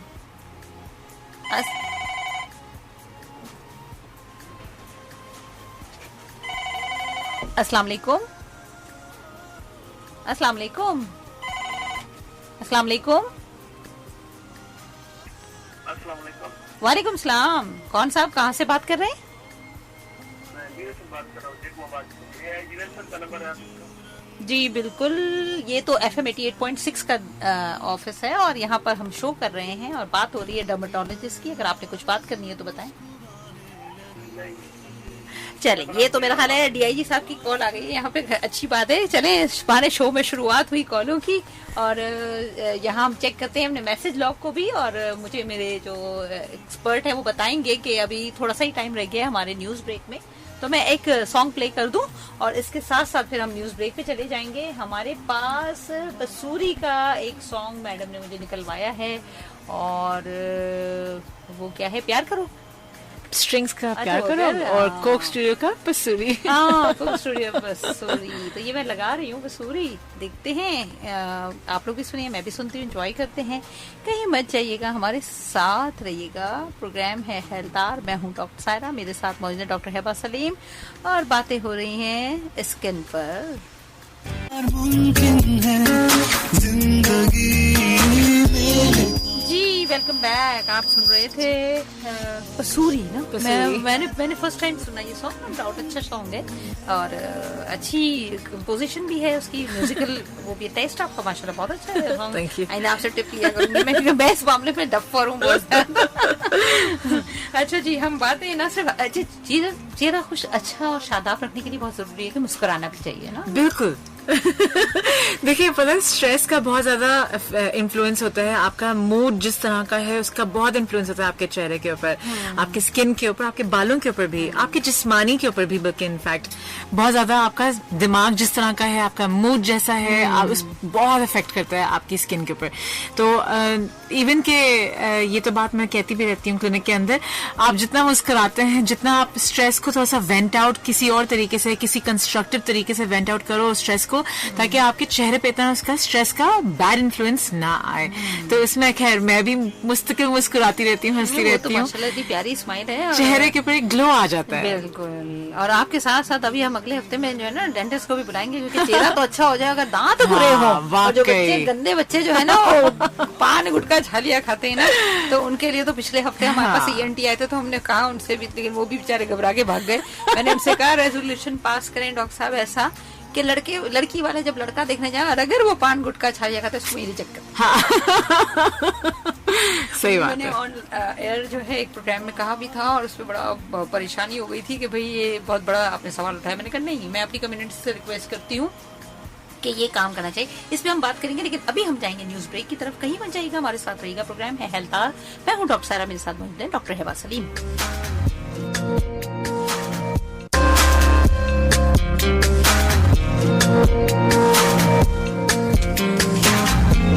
जी वेलकम बैक लिसनर्स, प्रोग्राम है हेल्थार, मैं हूँ डॉक्टर सायरा और FM 88.6 आपके सफर में आपका हम सफर आपके साथ साथ मौजूद है और आपसे बातें कर रहे हैं हम इस वक्त आपकी सेहत पर। और सेहत बहुत जरूरी है, क्योंकि सेहत है तो सब कुछ है। Health is wealth. वेल्थ में अब कौन सी वेल्थ आप लेते हैं ये हम आपको बताएंगे, लेकिन मेरा ख्याल है अगर अच्छी सेहत हो तो उससे बड़ी कोई दौलत नहीं है। ये बात आप उनसे पूछिए जो अपनी सेहत खो चुके होते हैं, बिल्कुल है ना। अब वो किसी भी फॉर्म में हो, चाहे आप जो है खुदा ना खास्ता बेड रिटेन हो जाते हैं, आप उस इम्पोर्टेंस को उसी वक्त शायद समझते हैं, उससे पहले हम समझते ही नहीं। बातें हमारे प्रोग्राम में ब्रेक लेने से पहले, जो न्यूज ब्रेक पे जाने से पहले हम थोड़ी सी बात कर रहे थे बड़ी सख्त किस्म की उन लोगों के लिए जो पान गुटखा छालियां खाते हैं और अपनी स्माइल खराब करते हैं, साथ ही साथ अपनी सेहत भी बहुत खराब करते हैं। डॉक्टर साहब, आपके पास कुछ ऐसी खवातीन भी आती होंगी जो कहती होंगी कि मतलब हमें एंटी एजिंग की, जो एज आपकी 30, 35, 40 के बाद एक लाइंस आ जाती हैं चेहरे पे, एक स्माइल लाइन भी आती है, लेकिन इसके अलावा और भी बहुत सारी लाइंस आ जाती हैं जिससे अंदाजा होता है हमें एज लिमिट का भी कि बंदा किस एज को क्रॉस कर रहा है। लेकिन कुछ बहुत प्रीमेच्योर होना शुरू हो जाती है चीजें, चाहे वो कॉस्मेटिक का इस्तेमाल हो, चाहे वो बेताशा फिक्रात हो या परेशानियां हो, या पानी का इंटेक कम हो, हाइड्रेटेड ना हो, स्किन लटक जाती है, ये सारे मसाइल आपके पास आते हैं। क्या रेशो होता है उसमें आपके पास, क्या एज की खवातीन ज्यादा आती हैं एंटी एजिंग के लिए? एंटी एजिंग के लिए मेरे पास 2 कैटेगरीज में लोग आ रहे होते हैं। 30s हिट करते ही मेरे पास बहुत सारे लोग आते हैं एंटी एजिंग के हवाले से, और दूसरा एक ग्रुप होता है जिसमें बेटियां अपनी ममाज को लेकर आती हैं रेंजिंग फ्रॉम एज 50 to 65, जिसमें बेटियां लेकर आके बोलती हैं कि हमारी मम्मा को फिर से जवान कर दें। तो जो 30 ऑनवर्ड्स होती हैं वो बेसिकली एंटी एजिंग का इस तरह से आ रही होती हैं कि वो बोलती हैं कि ये जो एक हल्की फुल्की लाइन शुरू हो गई है इसको आप यहीं पे रोक दें, और इसको आप प्रिवेंट बाकी एरियाज पे आप प्रिवेंट करने के लिए क्या कर सकती हैं। तो फिर उस सूरत हाल में एक तो होम केयर रेमेडीज में उनको बता रही होती हूँ, फिर दूसरा एस्थेटिक ट्रीटमेंट्स की तरफ भी उनको मैं ले जाती होती हूँ, क्योंकि हम इवन एस्थेटिक ट्रीटमेंट्स प्रिवेंशन के तौर पे भी कर रहे होते हैं। फिर उसमें आपकी एजिंग काफी हद तक आप उसको स्टॉल कर सकते हो। सही, जो एक चीज हुई नहीं है अभी तक, आप उसको स्टॉल करना ज्यादा आसान है निस्बत की वो एक लाइंस वगैरह जो आ जाएं। इस सूरत हाल में हम बोटॉक्स वगैरह या इवन थ्रेड्स कर रहे होते हैं। अच्छा, ठीक है। फिर जो एल्डरली फीमेल्स हैं जो 50 से लेके 65 तक की होती हैं, उसमें तो ऑब्वियसली स्किन लैक्सिटी हो जाती है। फिर उनको अगर मैं वापस रेट्रोस्पेक्टिव अगर सोचूं तो उनके जब वो थी अराउंड 18, 20 एंड 25 की एज पे, उस वक्त इतना अवेयरनेस नहीं था अपने आप को प्रोटेक्ट करने के लिए, स्किन को आप इन्वेस्ट करने के लिए कि आप उस वक्त सन ब्लॉक्स और मॉइस्चराइजर, उस वक्त इतना ज्यादा अवेयरनेस थी नहीं कि आप अपनी स्किन को प्रोटेक्ट करो। तो उस जो आप यंग एज में अपनी स्किन का ख्याल रखते हो उसका आपको इफेक्ट्स दिखते हैं एल्डरली एज पे। तो उनका फिर मुझे यही सोचना पड़ता है कि अब आपको तो डेफिनेटली हम एस्थेटिक प्रोसीजर्स के ही तरफ लेके जाएं, लेकिन अगेन एस्थेटिक प्रोसीजर्स की तरफ भी जब इंसान आता है तो कॉम्बिनेशन ट्रीटमेंट्स करनी होती है इन पेशेंट्स को। तो ईच इंडिविजुअल पेशेंट का हम फिर काफी सोच समझ के पॉकेट को भी देखते हुए लेके चल रहे होते हैं। बात तो बहुत जरूरी है, लेकिन देखिए ना, मैं एक चीज तो मैं कहूंगी कि जो बच्चियां अपनी माओ को लेके आती हैं वो ये कहती हैं कि भाई मम्मा को फिर से जवान कर दें। कुछ रिश्ते ऐसे होते हैं ना जो एज के साथ साथ जो एक चेहरे पर एक वकार आता है उसको भी एंजॉय करना चाहिए। मेरा ख्याल है हम बिल्कुल बेबी स्किन पे तो जा नहीं सकते, और अगर कोई आप प्रोसीजर करा भी लें और आप उस पर चले भी जाते हैं तो आप सोचें ना, अगर आप नानी दादी बन गई हैं और आप खुद अभी बेबी स्किन में बैठे हुए हो तो आप क्या साबित करना चाह रहे हो। तो अपनी एज को भी अपने, मेरा ख्याल है, वक्त के साथ साथ एंजॉय, अपने रिश्तों के साथ एंजॉय करें। बिल्कुल बिल्कुल, डेफिनेटली आई थिंक एक नेचुरल अच्छा है, आप अपनी स्किन को जरूर संभालेंगे, मैं इससे तो कभी भी इनकार नहीं करूंगी कि सबका राइट है खूबसूरत नजर आना, लेकिन जो एजिंग है उसमें बहुत ज्यादा डीपली इन्वॉल्व ना हो। जैसे आजकल हम देखते हैं कि तो बोटॉक्स हो रहे होते हैं, फिर आपने नाम लिया थ्रेडिंग का, थ्रेड के थ्रू जो है स्किन को टाइट किया जाता है, जो हम प्रोसीजर्स देखते हैं बहुत सारे नेट पर। इसके अलावा जो है PRP किया जाता है, माइक्रो नीडलिंग की जाती है। तो थोड़ा थोड़ा इनके मुतालिक भी हमें बताया, इनके ड्रॉबैक्स भी बताया, उनके फवाइद भी बताया। अच्छा, ड्रॉबैक्स के हवाले से देखें, जितने भी प्रोसीजर्स बताएंगी ना? नहीं मैं बताऊंगी। इसीलिए मैंने पहले शुरू ही ड्रॉबैक्स से किया कि ड्रॉबैक्स के हवाले से बहुत सारे ऐसी चीजें जो कॉम्प्लिकेशंस या साइड इफेक्ट्स हो सकती हैं, जिसको आप अगर अपने हाथ को साफ कर लो तो आप उन ड्रॉबैक्स को, उन कॉम्प्लिकेशंस को काफी हद तक प्रिवेंट कर सकते हो, अवॉइड कर सकते हो। यस, ऑब्वियसली हर प्रोसीजर में कोई ना कोई रिस्क शामिल होता है जहां आप इन्फ्लेमेशन कॉज कर रहे हो। इन्फ्लेमेशन से मुराद ये जो माइक्रो नीडलिंग में और केमिकल पील में और PRP में जो हम कर रहे होते हैं, वहां पर हमारी स्किन टाइप्स पाकिस्तान में क्योंकि पाई जाती हैं मीडियोकर फेयर से लेकर वेरी डार्क तक, तो हमारे स्किन टाइप्स पे तो बहुत ज्यादा रिस्क होता है of developing post inflammatory hyper pigmentation. लेकिन अगर इंसान इसको पहले से लेके चले, इसको प्रिवेंशन के तौर पे पहले ट्रीट कर चुका हुआ हो पिगमेंटेशन को, तो काफी अच्छी तरीके से वो ट्रीटमेंट्स या ये प्रोसीजर्स कर सकता है, अग्रेसिव किस्म की भी, और पिगमेंटेशन को हम प्रिवेंट कर सकते हैं, जो कि एक कॉम्प्लिकेशन है कुछ इन्फ्लेमेटरी प्रोसीजर्स का।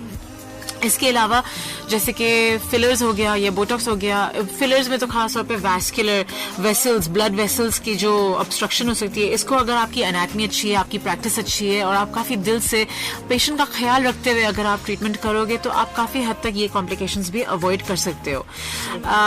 Coming back to botox, botox में तो ये होता है कि आप अगर मसल को रिलैक्स कर रहे हो तो आपने, अगर आपकी एनाटमी अच्छी है, आपका प्रैक्टिस अच्छा है, तो आप सही मसल के अंदर इंजेक्ट करोगे तो आप आपके रिजल्ट्स डिजायरेबल होंगे।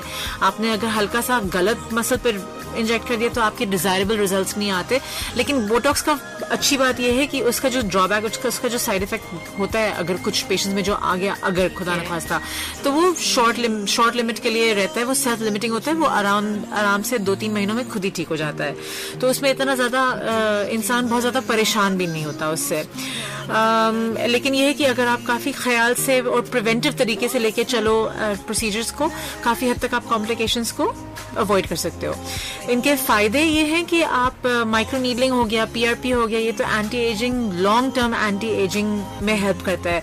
इवन कि एक स्टडी ने प्रूव किया था कि 4 सेशंस ऑफ माइक्रो नीडलिंग जो है आपका 400 टाइम्स कोलेजन को बिल्ड करने पे मजबूर करता है। अच्छा। तो यस, तो माइक्रो नीडलिंग तो ऐसा है कि आप जितनी यंग एज से स्टार्ट करोगे वो तो आपके पोर्स को भी हेल्प कर सकता है, फाइन लाइंस को भी हेल्प कर सकता है, कोलेजन स्टिमुलेट कर सकता है, any sort of uneven skin tone अगर है उसको भी बेहतर कर सकता है। Same can be said for PRP. PRP तो है नेचुरल प्रोसीजर एक तरीके से, अगर आप देखा जाए आप ही का खून लेकर उसके प्लेटलेट्स को एनरिच करके वापस आप ही के स्किन में डाल रहे होते हैं। तो एक पावर हाउस ट्रीटमेंट हो जाती है जहां इतने सारे ग्रोथ फैक्टर्स आपकी स्किन में जाके न्यू ब्लड वेसल्स कॉज करके आपको एक अच्छा सा रोजी ग्लो भी दे रहे होते हैं, पिगमेंटेशन भी ट्रीट कर रहे होते हैं, एक्ने भी ट्रीट कर रहा होता है, लाइंस को भी बेहतर कर रहा होता है।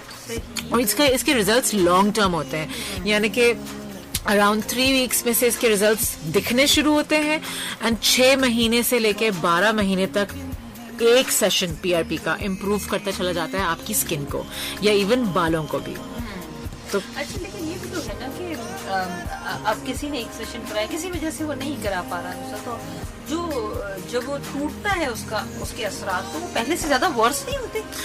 अच्छा, ये एक बहुत कॉमन क्वेश्चन है, मुझे क्लिनिक में भी हर पेशेंट यही पूछता है। तो इसमें मैं बताऊंगी नहीं, आपका पहले से ज्यादा वर्स कुछ भी नहीं होता। इवन वेदर आप बोटॉक्स करा लो या आप फिलर करा लो या आप पीआरपी, माइक्रो नीडलिंग कुछ भी करा लो, ये वो प्रोसीजर्स हैं जिनके रिजल्ट्स बेहतर होते चले जाते हैं, specially micro needling and PRP. Botox और फिलर आपने उस वक्त किया, एक टाइम तक उसका इफेक्ट्स रहता है। कुछ फिलर्स ऐसे होते हैं जो कि कोलेजन को स्टिमुलेट करने पे मजबूर भी करता है, तो जब फिलर खत्म होगा आपका पहले से बेहतर रिजल्ट आया हुआ होगा। और बोटॉक्स के हवाले से क्योंकि अब जैसे कि मैं अगर अपनी बात करूं, मैंने खुद का फोरहेड का बोटॉक्स किया हुआ था तकरीबन 5-6 महीने पहले। तो 6 महीने पहले मैंने अपना बोटॉक्स किया था, 6 महीने तक मेरी फोरहेड की मूवमेंट्स नहीं हुई हैं। तो अब आकर अगर मेरा बोटॉक्स वेयर ऑफ कर गया है, मेरा पहले जितना ही है, जो लाइंस थी वो पहली जितनी ही है, वर्स नहीं हुई है। और अगर मैं खत्म होने से, बोटॉक्स के इफेक्ट खत्म होने से पहले ही दोबारा छोटा मोटा टचअप दे दूंगी तो ये लाइंस भी खत्म होती जाएंगी और आपका लॉन्ग टर्म इफेक्ट रहता रहेगा, लेकिन पहले से वर्स कभी भी नहीं होता। अच्छा, ये बड़ा अच्छा आपने बता दिया, क्योंकि ज्यादातर नॉर्मली यही एक जो होता है ना खतरा, हाँ, कि भाई अच्छा ये ट्रीटमेंट है बहुत महंगी। हाँ, महंगे तो है ना, डॉलर रेट इतना महंगा हो गया। लेकिन आपके मुल्क में रुपया चलता है पाकिस्तानी, और इक्विवेलेंट लेते हैं आप लोग डॉलर्स के। ये सही बात है कि इसकी जो मशीन्स, इसकी जो ट्रीटमेंट की जो कॉस्ट होती है वो वाकई बहुत ज्यादा है। लेकिन आप अगर एज कॉन्शियस बहुत ज्यादा हैं और आप समझते हैं कि तो एक अच्छी रिलायबल जगह से ये ट्रीटमेंट कराएं ना, कि हर चलते फिरते लोगों से आप ये बैठ जाएं कराने, क्योंकि इसमें मैंने बहुत बुरे रिजल्ट्स भी देखे। बिल्कुल, इसमें हमारे बहुत मशहूर आर्टिस्ट का ही हमने देखा था, पीआरपी जो सर का हुआ था उनका, और बहुत खतरनाक हुआ था, और फिर वो बड़े केस वेस चले थे, पता नहीं क्या हो गया था। तो जरूरी नहीं है हर किसी। अच्छा, फिर ये भी है, शिफा मिन जाने का अल्लाह है, बिल्कुल है ना, वो भी आपको वही मिलती है जब आपकी किस्मत में लिखी। तो आप जरा सोच समझ के जरूर जाइए, अपने पैसे को वहाँ इन्वेस्ट कीजिए जहाँ आपको लगता है कि डॉक्टर आपका एक्सपर्ट है, आपके साथ सिंसियर है, और सबसे बड़ी बात है कि आप फिर उसके जो जितने फॉलो स्टेप्स हैं वो कर पाएंगे। सही बात है। आप एंड तक की बात सोच के जाएं, आप ये ना सोचे कि चलो एक पीआरपी करा के दे। एक पीआरपी से नहीं होते ये मसले का, और उल्टा डॉक्टर भी बदनाम होता है, बिल्कुल बिल्कुल, ट्रीटमेंट भी बदनाम हो रहा है। बिल्कुल बिल्कुल।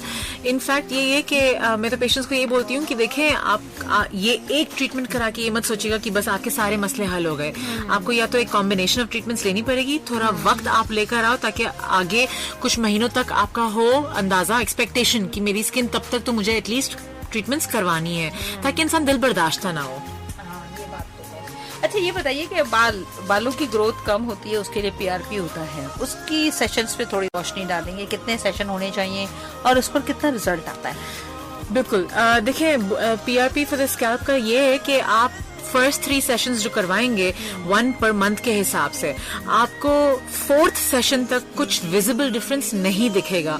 वो ऐसे कि आपका अगर बेबी है, ग्रो भी कर रहा होगा, तो वो जब तक वो इतना लेंथ को रीच करे, जब तक किसी और को नजर आए या आपको नजर आए कि वॉल्यूम भर रहा है, तब तक तो कम से कम 3 से 4 महीने ऑलरेडी गुजर चुके हुए होते हैं। लेकिन ऐसा नहीं है कि फर्स्ट 3 सेशंस आपके जाया हो गए। इसका मतलब ये है कि आपके फर्स्ट सेशन में आपके बालों का जो स्ट्रेंथ है वो बेहतर होते चला जाता है फर्स्ट सेशन से ही, और आपके सेकेंड और थर्ड सेशन में जाके आपका हेयर फॉल पे भी आपको काफी हद तक नजर आता है कि हेयर फॉल कम हो गई है, बशर्त कि आपका विटामिन डी, आपका आयरन लेवल्स अच्छे हों जिस्म में।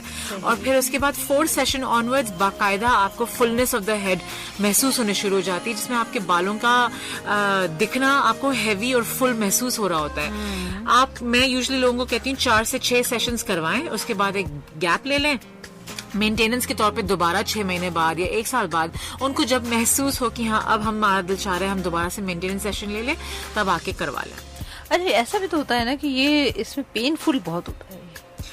आई think pain is a matter of the mind, and मैंने करवाया हुआ है PRP अपने स्कैल्प का बिना किसी नमिंग क्रीम के, और अल्हम्दुलिल्लाह मेरे तो पेशेंट सामने बैठे हुए थे, मैं अपना करवा रही थी और मैं बिल्कुल ठीक ठाक थी। मैंने स्टोरी भी लगाई थी इंस्टाग्राम के ऊपर।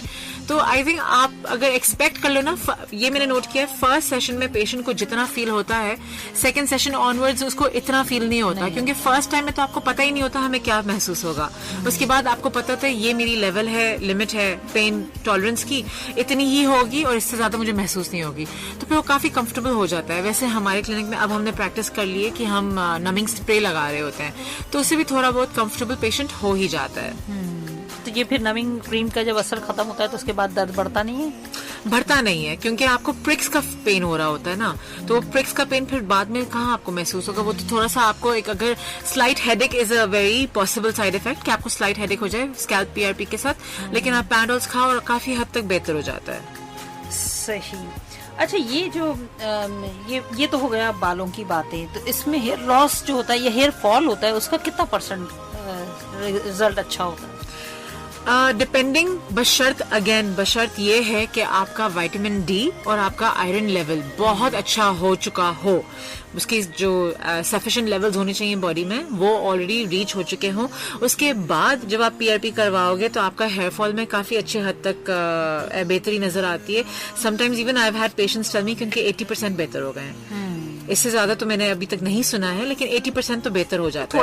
20% तो वैसे भी नॉर्मल, आप एवरीडे आपके 100 स्ट्रैंड्स ऑफ हेयर तो वैसे भी गिरते हैं। This is a normal phase of your hair cycle, क्योंकि हेयर साइकिल फॉलो करता है एनाजन, कैरोजन, टेलोजन, तो टेलोजन में तो वैसे भी उसने गिरना है।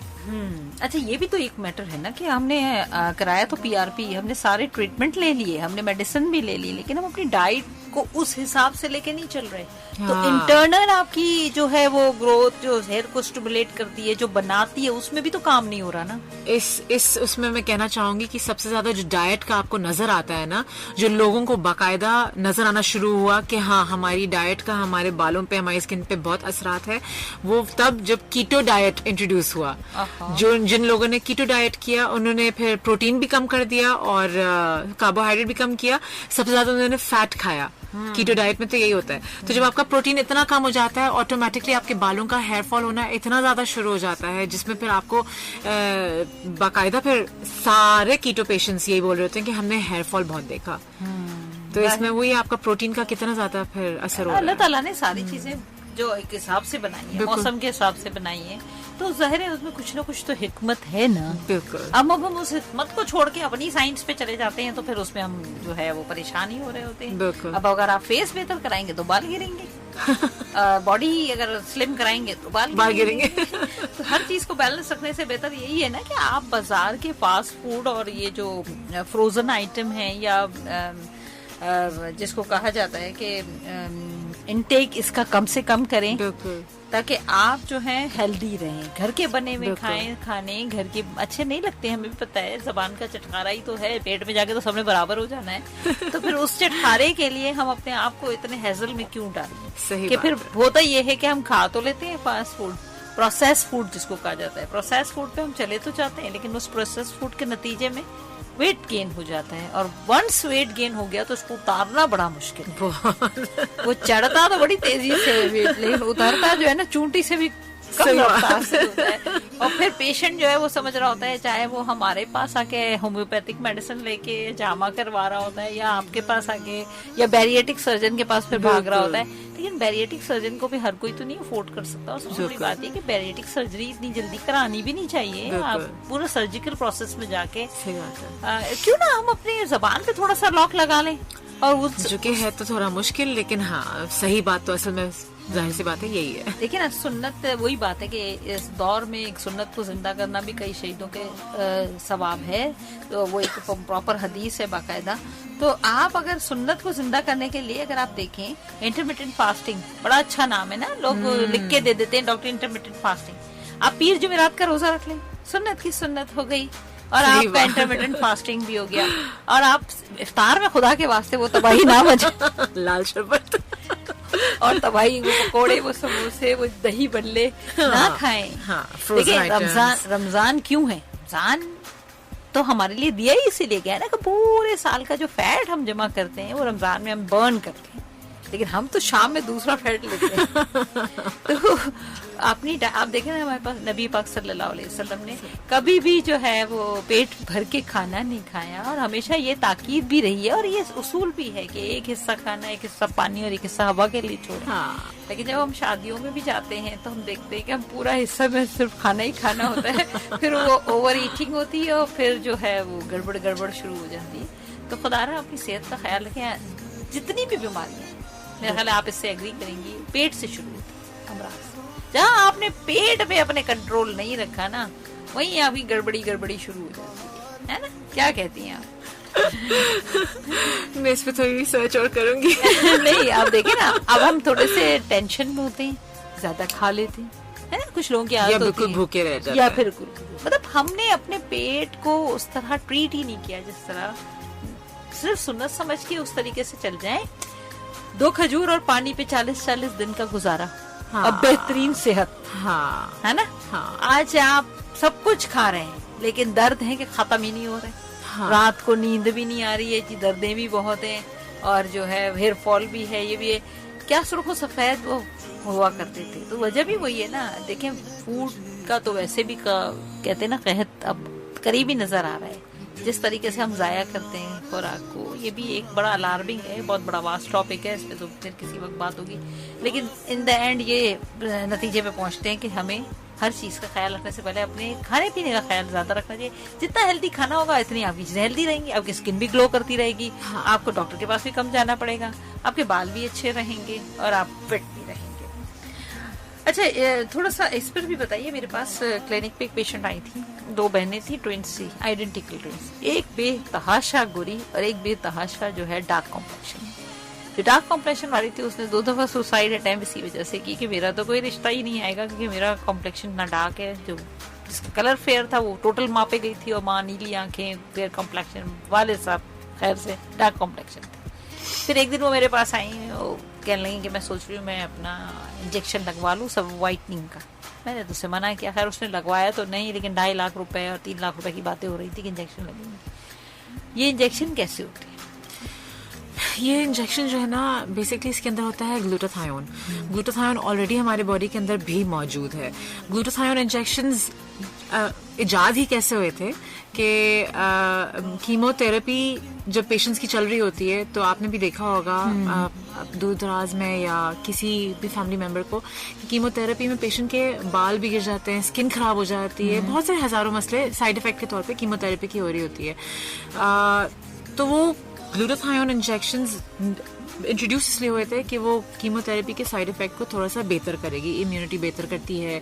ग्लूटाथायोन ऑब्वियसली जब आपको खालिस ग्लूटाथायोन इतना ज़्यादा डोजेज में दिया जा रहा है, तो जब कीमोथेरेपी के पेशेंट्स को ये लोग दे रहे थे क्लिनिकल ट्रायल के तौर पे ग्लूटाथायोन, तो इन्होंने देखा अगर तो 10 पेशेंट थे जिसको उन्होंने ट्रायल में किए थे, तो 10 में से 8 जो थे फेयर हो गए थे, कलर ही चेंज हो गया था, 2 का कलर एज इट इज रहा था।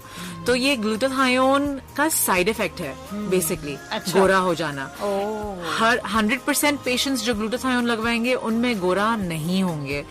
It's a hit and miss वाली थ्योरी कि कुछ को काफी अच्छा रंग साफ कर देता है, कुछ में बिल्कुल भी कुछ नहीं होता। बट दर हकीकत वो रंग साफ नहीं करता।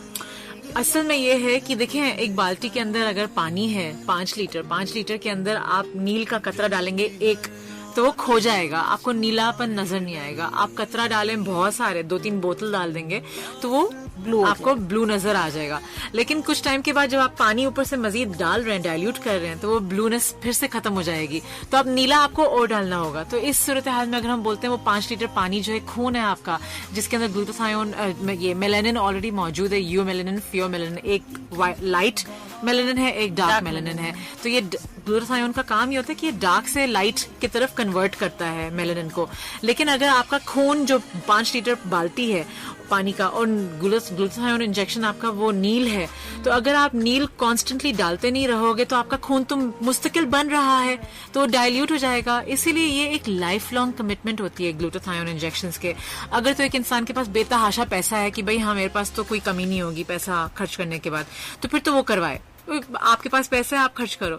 लेकिन जिस इंसान को दिन से लेकर रात तक मेहनत करनी है सिर्फ बच्चों के पेट पालने के लिए, तो फिर उन लोगों के लिए तो ये बिल्कुल भी मुनासिब नहीं है कि वो लाइफ लॉन्ग कमिटमेंट एक कर ले। तो ऐसे में ये है कि मैं तो वैसे भी काफी काउंसलिंग कर रही होती हूँ पेशेंट्स की, कि हमारे यहाँ फेयर से लेके वेरी डार्क कलर्स तक के जितने भी लोग हैं सब बहुत खूबसूरत हैं। अल्लाह ताला ने बनाया, अल्लाह ताला को पसंद ही खूबसूरती है, तो अल्लाह ताला क्यों किसी को अगली बनाएंगे। फेयर वाला बंदा भी प्यारा है, डार्क वाला बंदा भी प्यारा है। इनफैक्ट आजकल आई थिंक 1 साल या 2 साल पहले की जो most beautiful woman on earth का आप गूगल पे देखें तो वो अफ्रीका की एक बहुत डार्क फीमेल मॉडल एक जो है उसका नाम आता है उस पे। आप बाकी इसको अगर आप गूगल पे निकाल के देखें तो इतनी मतलब most beautiful woman on earth करार किया गया है उसको। तो फिर हम कौन है कि हम बोलें कि डार्क जो है प्यारा नहीं है। बिल्कुल अल्लाह ताला ने जिसको जैसा बनाया है, अल्लाह ताला इतने मतलब अल्लाह ताला क्यों किसी को नहीं खराब तो बनाएंगे। आपके प्लानर हैं, आपका प्लानर आपको कभी अपनी तख्लीक को कभी कोई खराब कर सकता है? Exactly. कभी भी नहीं। और कशिश सबसे ज्यादा तो डार्क लोगों में ही पाई जाती है। आप ये देखें ना कि बिलाल हबशी, बिल्कुल देखें क्या दर्जा, क्या मकाम, देखें अब उन जितना मुकाम किसी को मिला ना, किसी को भी। और वो कितने रंग से कितने उनका वो था डार्क, यू नो। बस वो अपनी अपनी सोच है ना हमारी। हाँ, असल में हमें पता अपनी है सोच बदलनी है, सोच भी बदलनी है। तो हमें अच्छा पता है क्या लगता है, वेस्ट में जो ब्लू आंखें हैं, सिल्वर कलर है, व्हाइट कलर है, गोल्डन बाल है, हम चाहते हैं हमारे सारे बच्चे वैसे पैदा हों। वहाँ के लोग तो सन में बैठे रहते हैं अपना जलाते हैं करने के लिए। देखिए हम ये I think grass is greener on the other side. हाँ, और दूसरी बात ये भी है ना कि हमने इंटरमीडिएट में पढ़ा था ना उर्दू की बुक में, इंसान किसी हाल में खुश किसी हाल में खुश मोहम्मद नहीं हुसैन आजाद का एक टॉपिक था बाकायदा उर्दू के सिलेबस में हमारे। तो वो वाकई उसमें पूरा आता है कि हमें कुछ भी मिल जाए। अगर हम आज बहुत नीली आंखों वाले होते हैं, गोरे चिट्टे होते, तो हम कहते हैं यार हमका डार्क कॉम्प्लेक्शन नहीं है। डार्क कॉम्प्लेक्शन होते तो हम कहते हैं गोरे नहीं है, गोरे होते और डार्क कुछ और होता तो कुछ और ये चाहिए होता, समथिंग डिफरेंट, समथिंग न्यू। तो बस अपनी अपनी सोच की और अपने तवक्कल की बात है ना। आपका तवक्कल कितना है, आपके अंदर जितना तवक्कल होगा आप उतने खूबसूरत नजर आएंगे। बिल्कुल। अच्छा, लोग हमारे यहाँ फेस वैक्सिंग भी बहुत कराते हैं, इसकी क्या साइड इफेक्ट्स हैं? फेस वैक्स पता क्योंकि वो पुल कर रहा होता है ना, इसमें सबसे ज्यादा जो एक कॉमनेस्ट साइड इफेक्ट है वो है फॉलिकुलाइटिस। आपने नोट किया होगा बहुत सारे लोग बोलते हैं कि मैं वैक्स नहीं करा सकती चेहरे पे, मुझे फौरन से दाने निकल आते हैं। तो बेसिकली फॉलिकुलाइटिस हो रहा होता है inflammation of the hair follicle, क्योंकि वो आपने हेयर को पुल करके निकाल दिया, जो अंदर जो फॉलिकल रहता है वो इन्फ्लेम हो जाता है, वो दाना कॉज कर देता है। तो या तो आप फौरन से जो है कोई एंटीबायोटिक उसके ऊपर लगा लें, या तो ये है कि आप वैक्स छोड़ के आप दूसरे डेपिलेटरी मेथड्स की तरफ चले जाएं। चाहिए, लेकिन अब यहाँ हो गई बातें बहुत सारी ड्राई सी। और यहाँ हम आपको जो है फरहान सईद का सॉन्ग्स प्ले करते हैं जो कि आपको बहुत पसंद है। और अभी मैंने देखा, मुझे सच्ची बात है इस आर्टिस्ट का नाम नहीं पता वो नाम पता चला तो पता चला अच्छा जी ये फरहान सईद है। तो चले अब फरहान सईद को सुनते हैं और रोइया और कहीं बचाइएगा, हमारे साथ रहेगा। प्रोग्राम है हेल्तार, मैं हूँ डॉक्टर सायरा, मेरे साथ मौजूद है डॉक्टर हैबा सलीम। बातें बहुत मजे मजे की हो रही है, आपके चेहरे को खूबसूरत बनाने के लिए बात कर रहे हैं और खूबसूरती अल्लाह को पसंद है। जी वेलकम बैक, प्रोग्राम है हेल्तार, मैं हूं डॉक्टर सायरा, मेरे साथ मौजूद हैं डॉक्टर हैबा सलीम। हम बात कर रहे हैं हम डर्मेटोलॉजी पे, स्किन पे, स्किन स्पेशलिस्ट हमारे साथ जब मौजूद हो तो हम कोशिश करते हैं ज़्यादा से ज़्यादा सवाल पूछ लें, क्योंकि स्किन के डॉक्टर बड़े महंगे होते हैं और उनके पास जाने के लिए टाइम भी बहुत चाहिए होता है हमें। तो हम फ्री में चाह रहे हैं कि ज़्यादा से ज़्यादा अपनी मालूमात जो है वो ज़ख़ीरा कर लें, और हमारे लिसनर्स, हमारे सुनने वाले जितने लोग हैं, हमारे साथी जो ड्राइव करते हुए हमें सुनना है तो केयरफुली ड्राइव कीजिएगा। इतनी सारी एक्साइटिंग बातें हो रही हैं, ऐसा ना हो कि एक्साइटमेंट में आप जो है अपनी गाड़ी की स्पीड बढ़ा दें।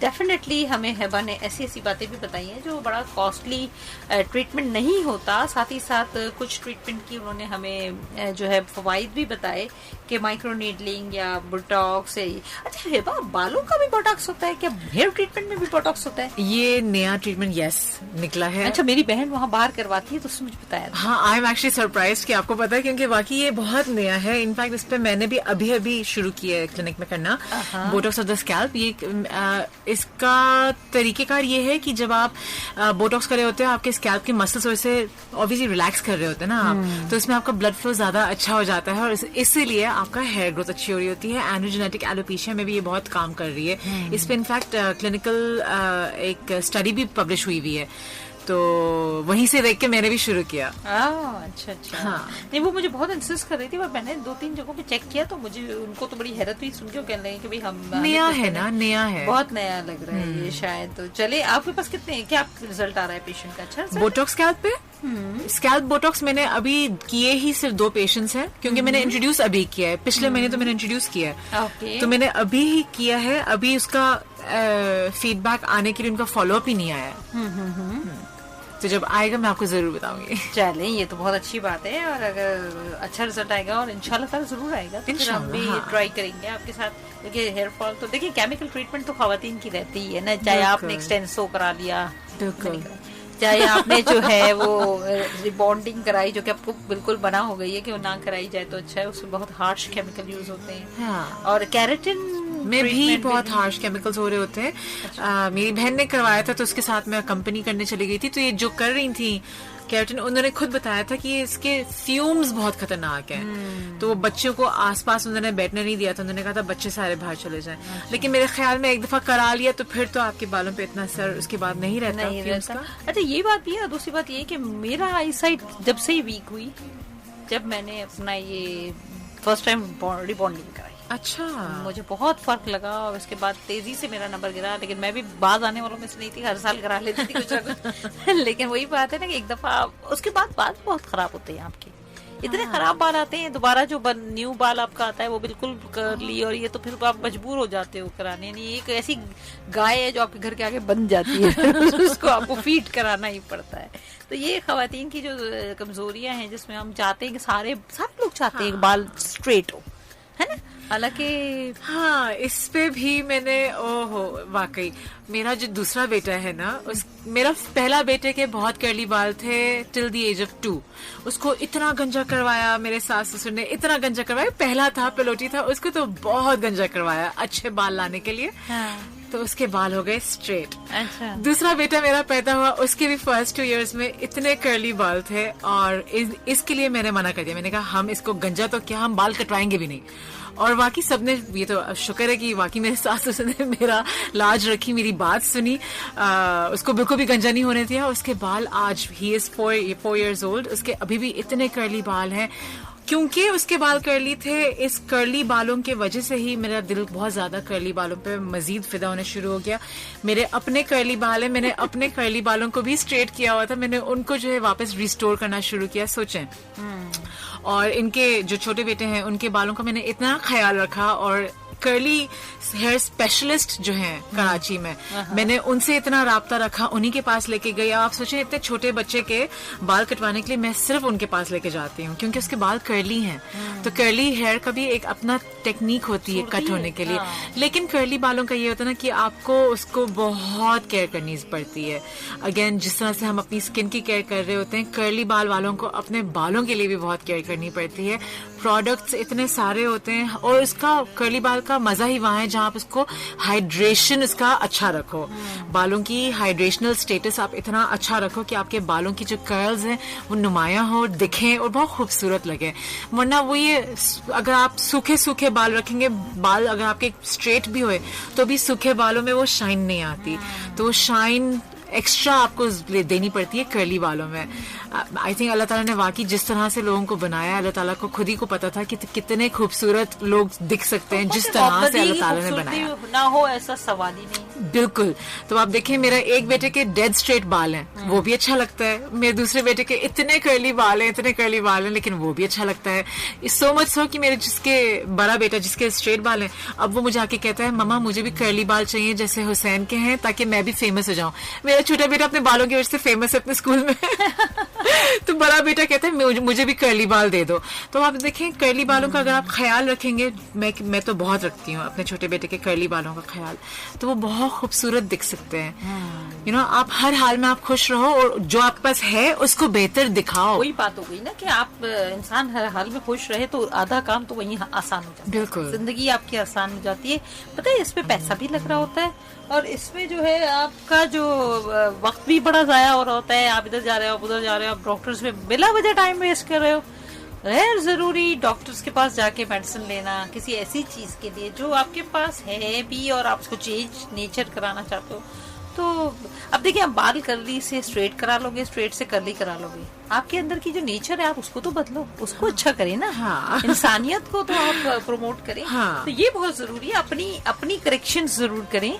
ये सारी चीजें तो सेकेंडरी हैं। देखिए, मुतासर उसने 1 लाख करता है, मुंह खोला और आपने धो डाला सब कुछ तो बड़ा मुश्किल होता है उस सूरत में। तो ये बहुत जरूरी है कि आपका नेचर कितना अच्छा है, आप लोगों के लिए कितने ब्लेस्ड हो और लोग आपसे कितनी ब्लेसिंग देते हैं, ये बहुत जरूरी है। और हम अगर इसी चीज पर बात करें तो पूरा 1-2 घंटे का शो हो सकता है, लेकिन इस शो में अब मेरे पास लास्ट क्वेश्चंस हैं जो मैं पूछ रही हूँ, इसलिए कि इसके बाद टाइम अप हो रहा है। 1 बजे मेरा शो अपने इख्तिताम को होगा, हर चीज को इख्तिताम है तो हमें भी जाना पड़ेगा और यकीनन उसके बाद कोई और आरजे आपको ज्वाइन करेंगे। लेकिन यहाँ इस वेडनेसडे को 11 बजे से 1 बजे तक हम आपकी खिदमत में हाजिर होते हैं, आपकी सेहत के मसाइल लेके आपके लिए बात करते हैं।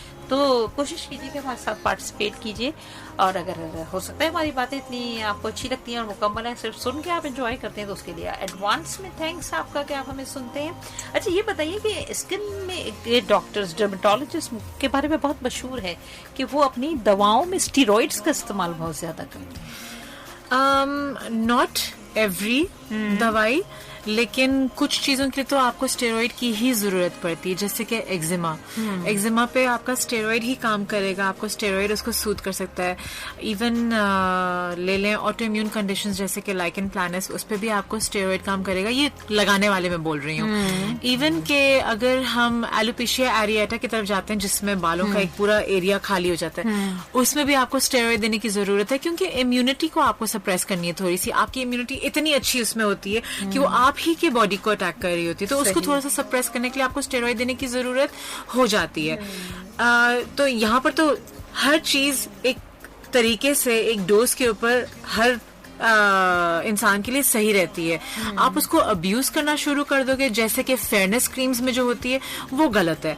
तो आई थिंक लोगों को भी ये बात अगर अवेयर हो जाए तो लोग भी काफी अच्छी तरीके से यूज करना शुरू कर दें। वो जो डॉक्टर ने आपको लिख के दिया आपके फायदे के लिए, जैसे कि जो लाइकन प्लानस को हल करने के लिए या एक्जिमा को, फेयरनेस क्रीम्स में जो डाल रहे होते हैं स्टेरॉइड, वो बहुत पोटेंट स्टेरॉइड्स होते हैं, वो फिर अब्यूज में आ जाता है। सही। तो वो तो मैं भी गलत कहूंगी उसको। अच्छा, ये बात है। नहीं, वो बात तो, इसके अलावा स्टेरॉइड्स के अपने साइड इफेक्ट भी बहुत ज्यादा ऑफ कोर्स, अगर वो ये ना आप अब्यूज करोगे तो उसके साइड इफेक्ट्स तो बहुत ज्यादा होंगे। 15 दिन का बच्चा मेरे पास एक दफा आया था जिसको 15 दिन में इतना स्टेरॉइड उसको दिया था कि 15 दिन का बच्चा जब मेरे पास आया तो आधी उसकी जिस्म व्हाइट थी जहाँ जहाँ स्टेरॉइड लगाया था, और आधा उसका जिस्म उसका नेचुरल कलर था। तो आप ये देखिए, हालांकि उसको स्टेरॉइड देने की जरूरत थी, उसको एक्जिमेटस लीजन्स हो रहे थे, लेकिन स्टेरॉइड अगर आप बिल्कुल मामूली सा माइल्ड सा दोगे तो बच्चे के एब्जॉर्प्शन नहीं होगी। जितना ज्यादा स्टेरॉइड एब्जॉर्ब होगा उतना ज्यादा उसके साइड इफेक्ट्स आएंगे। तो आई थिंक हर चीज को आपको एक उसके ही लिमिट में देना बेहतर है, उससे ज्यादा देंगे तो नुकसान हो सकता है। सही, बिल्कुल सही कह रही हैं आप कि हर चीज के लिए जो है एक लिमिट्स होती हैं हर चीज की। अच्छा, last but not the least question, dandruff एक ऐसा प्रॉब्लम, अब हम ऐड भी देख रहे होते हैं कि जी डैंड्रफ कंधों पे है, जॉब चली गई है और हफ्ते में 2 शैम्पू हो रहे हैं, 3 शैम्पू हो रहे हैं, और शैम्पू का प्रोडक्ट को बेचने के लिए सबसे अच्छा तरीका है कि आप वो दुखती रग पे हाथ रख दें। लेकिन क्या ऐसे नेचुरल वेज हो जिनमें हम डैंड्रफ से निजात पा सके? नो डाउट ऑयली स्किन पे, ऑयली हेयर उसमें जो है जहाँ सीबम ज्यादा निकलता है, डैंड्रफ भी बहुत ज्यादा प्रोमोट होता है। सही बात है। डैंड्रफ जो है ना is also a type of an eczema, तो सेबोरिक डर्मेटाइटिस इसे कहते हैं, और ये किसी में भी आ सकता है। इनफैक्ट एटोपिक्स में तो बहुत ज्यादा हो रहा होता है। डैंड्रफ के लिए मैं नेचुरल तो नहीं कह पाऊंगी, मैंने भी सुना था कि शायद ACV जो एप्पल साइडर विनेगर होता है, एक रिंस अगर आप उसका लास्ट में ले लो तो वो क्लियर कर देता है डैंड्रफ को, लेकिन हो सकता है कि वो थोड़ा सा ज्यादा एसिडिक हो जाए और थोड़ा ज्यादा हार्श हो जाए। तो मैं इतना नेचुरल की तरफ तो समटाइम्स डैंड्रफ में जो है ना थोड़ा सा जख्म भी होता है, तो एप्पल साइडर तो उसके लिए फिर आपको जरूरी वो अगेन फॉलिकुलाइटिस की तरफ चल जाता है, क्योंकि डैंड्रफ में आपको खारिश भी हो रही होती है। बिल्कुल। तो जब वो फॉलिकुलाइटिस कॉज कर देता है तो उसमें आपको जरूरी है कि आप थोड़ा सा टॉपिकल या ओरल एंटीबायोटिक की तरफ भी जाएं, थोड़ा सा उसको एंटी इन्फ्लेमेटरी भी दे दें, टॉपिकल भी ओरल भी, और साथ में फिर आप डैंड्रफ के लिए डैंड्रफ टारगेटिंग आप ऑयल दो, नॉट एनी रेगुलर ऑयल जो कि डैंड्रफ टारगेट करे, या शैम्पू जो डैंड्रफ को टारगेट करे। शैम्पू को आप बकायदा देखो उसके पीछे इंग्रेडिएंट्स लिस्ट में कि उसके अंदर वो चीजें मौजूद हों जो डैंड्रफ को हल करती है। सही, तो फिर ये हेल्प कर सकता है डैंड्रफ को। सही, बिल्कुल सही। और लेकिन कोई ऐसा टिप जो घरों के अंदर रहते हुए आपको मिले, जैसे आप ये दादी माँ के टोटके होते हैं, इन टाइप की कोई चीज, कोई ऐसी घर के अंदर रहते हुए आप इस्तेमाल कर सके? जैसे दही अंडा तेल लोग लगा लेते हैं। दही अंडा तेल जो है ना आपके बालों को कंडीशन करता है। वो स्कैल्प पे शायद कुछ ज्यादा करे ना, लेकिन बालों को कंडीशन जरूर करता है। एनीथिंग जो कि बालों को कंडीशन करेगी उसमें आपके बाल हेल्दी, बाउंसी एंड शाइनी दिखेंगे। बट डैंड्रफ के हवाले से वाकई मैं कहूंगी ACV का तो मैंने खुद पढ़ा भी है, लेकिन ACV थोड़ा हार्श हो जाता है जो एप्पल साइडर विनेगर है। उसके अलावा मैं रेकमेंड नहीं कर सकती कोई ऐसी चीज जो कि आपको डैंड्रफ नेचुरली अवेलेबल जो आपकी पैंट्री में पड़ा हुआ हो, कोई ऐसा। अब यहाँ मैं आपको बताती हूँ एक बात कि देखिए डैंड्रफ कब होता है, कुछ ना कुछ तो अंदर गड़बड़ है ना, तभी तो वो आपकी स्कैल्प पे डैंड्रफ फेंक रहा है बहुत ज्यादा। क्या कहती है? ग्रीसी स्केल्स तो हो जाते हैं, तो फिर इसीलिए ना कि आप उसको कंट्रोल करने के लिए मेडिसिन तो देंगे। नहीं, एक्चुअली नहीं। सीबम आपका जितना ज्यादा होगा ऑब्वियसली आपकी ऑयली स्कैल्प पे ज्यादा आपको निकलेगा डैंड्रफ। लेकिन तो आप अपनी ऑयल को टारगेट करने के लिए आप सफाई रखें। हफ्ते में 2 शैम्पू लेते हैं तो 3 लें, अपनी हेयर का ख्याल रखें, साफ रखें।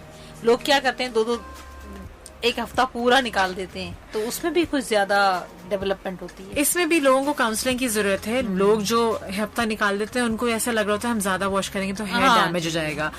ये तो मैं कहती चलूं कि आप रोज भी शावर कर लो, आप हेयर वॉश कर लो रोज, हेयर को डैमेज नहीं होना है। आप हेयर के एज लॉन्ग एज आप हेयर को कंडीशन भी कर रहे हो और उसकी हाइड्रेशन स्टेटस को भी अच्छा रख रहे हो, आप रोज शावर करो या आप हफ्ते में 1 या 2 या 3 दिन करो, आपके बालों पे डैमेज नहीं होगा रोज रोज धोने से।